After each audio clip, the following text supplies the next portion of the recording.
Well, we thought that because he said explicitly that he did not want to coach in the NFL, that he would not work in the NFL. And so why would we view it any other way? So we thought that, but then today.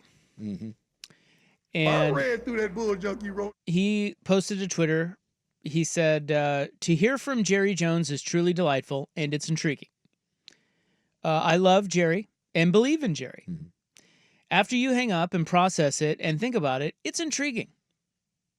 But I love Boulder, and everything there is about our team, the coaches, our student body, and the community. Yeah. And that's it. That's all he said. Yeah.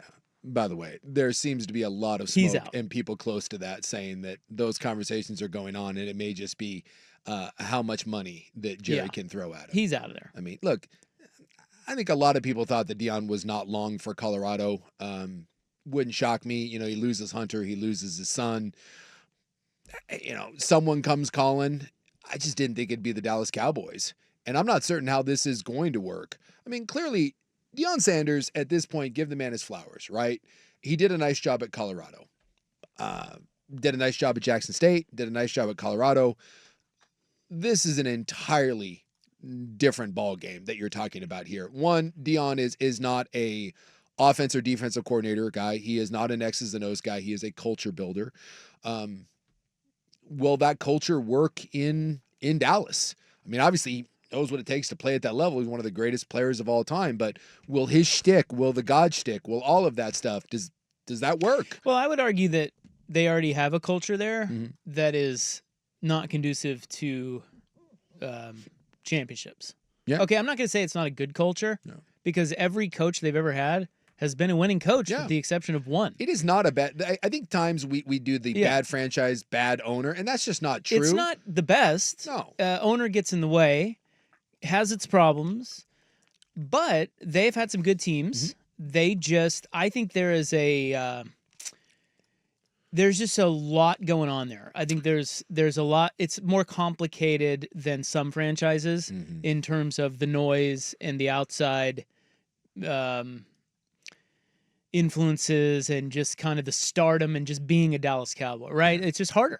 I think it's harder to win there. I do, because of what they've created. It's the biggest team probably in North American sports besides the Yankees. Yeah. You know? Well, actually, I think it is now officially the most valuable team in Yeah. Well, and he's, that's the other thing is Jerry's all about money and he's created this value, but does that help? I mean, are you really honed in on winning? I don't know. Look, I think it's going to be hard for anybody to win a championship there because it just hasn't happened since what? What year was that? God, what was last year? Switzer won. That would have been what, 94? Yeah, I was going to say mid-90s. They haven't won a title since. Dude, how many playoff wins do they have since then? I mean, that tells you all you need to know. I think 2 or 3 about the franchise. And so I don't know if Deion means anything other than what any of the other coaches have meant. It's like they had Parcells, they didn't win. They had Wade Phillips, they didn't win. They had McCarthy, and he did. It's like they're all the same.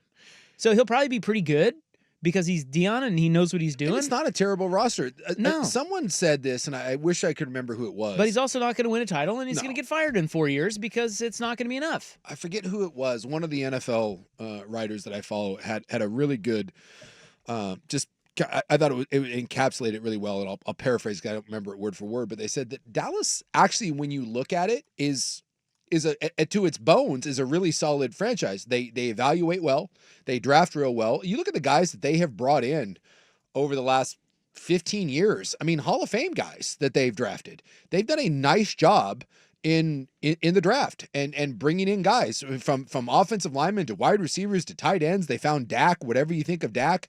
They found Dak in the middle of rounds. They found Tony Romo, right? Who I believe was a free agent. I don't even think he was drafted. I think he was unsigned free agent.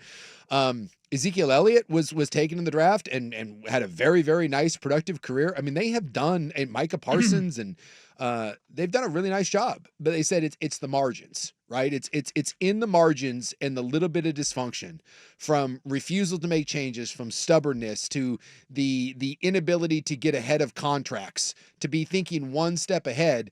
And they said that is what has kept Dallas from being a truly elite franchise, but it is. And Deion doesn't change that. And Deion does not change That's that. what I'm saying. Like Dallas just has built in walls, Yeah. and they're tough to break down. And Deion's not going to change that. I don't know who would change that. I don't know if Belichick would change that. It would be tough. The only thing that I think would really turn is if he, and I'm talking about Jerry, ceded control, and he has to some extent I thought his kid was to his more in kids, charge. yes. But if he kind of let someone come in and really be a true chief of football operations, a true GM, and had this synergy, that would be the best thing for Dallas to do, is to go find that and change that structure. But you're right, that's not going to happen. So I think there will always be some limitations put on Dallas, and they're going to need to be able to overcome that. And the biggest problem I see in all of this, and you know me, I really like Dak. I think Dak is criminally underrated, and Dak wins a lot of games. But this is what we were talking about a little bit with Minnesota. He's not elite. He is not a guy that can elevate and cover up all the holes. And that is going to be a problem for them, that they don't operate well in the margins. They don't do a good job of filling out in the cracks. And they now have a quarterback that makes an ton of money, that is not one of those gravitational players that can pull a franchise along. And so I do think that Dallas, better or worse, is going to be stuck in a little bit of the mud, spinning their tires. And Deion, whether he works or not, the father figure, hard-handed, guy, I just don't think any of that matters. And well, that's what I was saying. So I feel like Deion, in a way, could hurt them, because he's exactly what the Cowboys are. And that is, and I'm not saying he's not good, because again, the Cowboys have been good. Yeah. He is flash. Yeah. And he is distraction. And he's a big personality. Yeah. He is sizzle. And that, you could argue that is exactly what you do not need in Dallas. You already have too much of that. Yeah, you need a little more substance. You need a little more backbone. Or you could argue that he fits perfectly, and he's the guy like Pete Carroll going to USC, who brings in that last bit of culture that does make a difference. You could argue it either way. I don't know. I think it's an interesting move if he does it. And I would like to say this about Deion. At least he's honest. He said, hey, I've talked to Dallas. Yeah. And it is intriguing. What other coach says that? Yeah. Every other coach gets all bristly and is like, "Oh, I'm not going anywhere." How can you say that? These reporters. No, at least he's being honest. So give him that. Yeah, I will. Well, it was like 3 months ago. He said he was 10 toes down in Boulder. Yeah, but well, they all say that. All say it. Right? It's changed, but you're right. At least he's acknowledging it. Like somebody said, if Deion goes to Dallas, we should come to the understanding that his word means nothing. Like every other coach ever, this is no different. What he is doing is no different than any other coach. Because $11 million will change your mind. And he probably wasn't thinking about leaving Boulder, and then Jerry calls him, and Jerry can probably be pretty seductive. Yep. Cowboys, I guarantee, are pretty seductive to a guy like Deion. Yep. And all of a sudden, money talks. Yeah. And you're like, wait a minute. Yeah. He lives down there. Yep. And oh, by the way, did they talk about maybe bringing in Shador? I don't know how you get up there to get him, but yeah. Well, you make a trade. Yeah. I mean, it's possible. Either that or you get your kid to play hardball, pull an Eli Manning. I don't know. It's stranger things have happened, I would say that. And no state tax either. Money goes a long way in Texas. And Deion likes money.